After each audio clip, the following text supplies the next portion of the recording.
I'm just not a big fan of it, man. I'm a big introvert. I get a lot of my strength from being introverted. Not everyone has what it takes to become successful. It takes hard work, perseverance, and the right mentality. Own your own life. If the story you tell is always your own, then you'll always be able to tell it. Be proud of your suffering that brought you to where you are. Gain strength from yourself and being true to who you are. Separate yourself into the person that you were and the person who you want to be.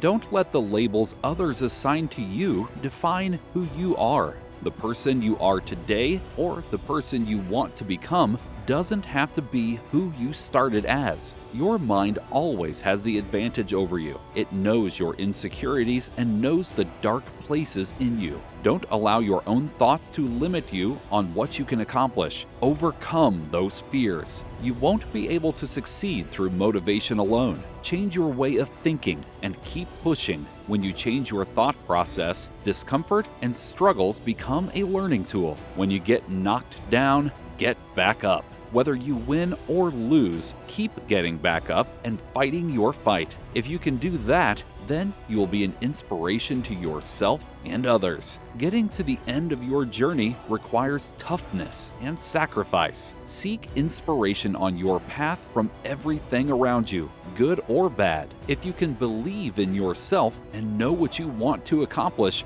you can do it. You can't do it by quitting. You can do it by changing your mentality and pushing yourself. Let's say it's 30 degrees. You go outside, you get your gloves on, you go for a 5-mile run. Everything I said is gone. That's motivation.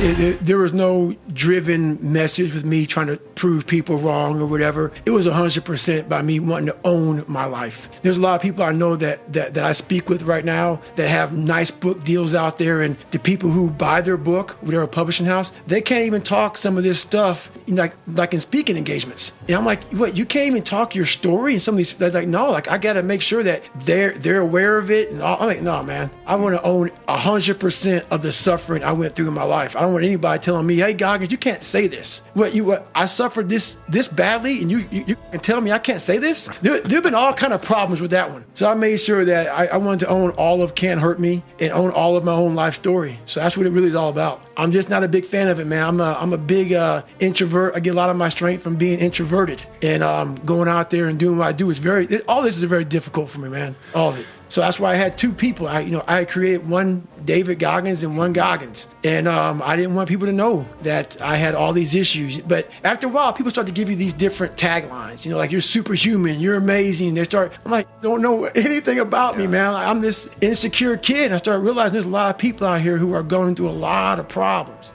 Well, the whole thing about it is that your mind has the ultimate tactical advantage over you. It knows your insecurities, knows your fears, it knows your self-doubts, it knows all those creepy spots to stay clear of. So our mind keeps us from those spots. So the whole 40% rule is I was living my whole life kind of going away from those spots that made me very uncomfortable, because my mind was saying, you're not good here, you're not good there. So what happens is when you get in these situations where you need more, it's like a car. A car has a governor. So, some cars have governors on. It can go 130, but the governor's set for 92. So you're sitting there trying to race a Corvette. The Corvette flies by, but you're like, God, I wish this governor was off. Our brain has a governor also. Whenever it gets to those fears, those insecurities, those issues that we haven't dealt with in life, the governor comes on and we can't go past that. I may motivate some people today for this 4 minutes I'm on TV. Oh my God, I'm gonna do this, I'm gonna do that. Great. But let's say it's real cold out in New York City. Let's say it's 30 degrees. You go outside, you get your gloves on, you go for a 5-mile run. Everything I said is gone. That's motivation.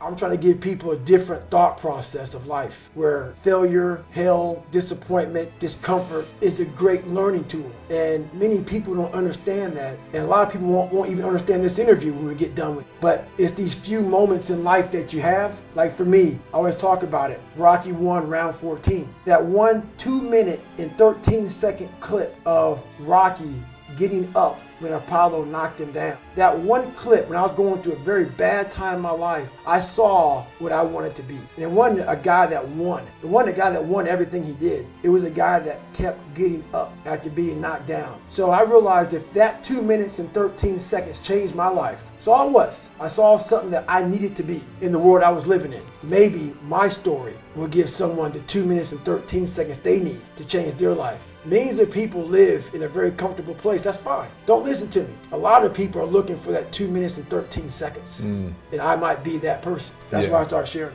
Well, my dad, so I grew up in Buffalo, New York. My dad really helped create, I'm not giving him credit, like, oh, he was a great dad, like clap my hands for his ass. He helped create this because he was just that, he was a devil. You know, he was a guy that had to be very insecure, very beat down. Something had to happen to him when he was younger because the way he treated me, my brother, my mom was just horrible. So he would beat us, my mom, my brother, me. And I'm not talking about like, oh, you got in trouble, let me give you a whipping. He was a drunk. So whenever he woke up, man, he woke up drinking, went to bed drinking. And that's just how it was. I mean, he'd get drunk, he just got violent. So my mom caught my dad cheating. We got home about 4 o'clock in the morning. So I'm about 7, 8 years old, and I hear some ruckus outside my room as I'm getting ready to bed down for the night. And my mom and dad are outside my room because there's a staircase right there. And my dad is smacking the hell out of my mom and knocks her almost unconscious, where she's kind of out of it, you know, she's kind of loopy. She falls down, he grabs her by her hair and drags her down the stairs by her hair.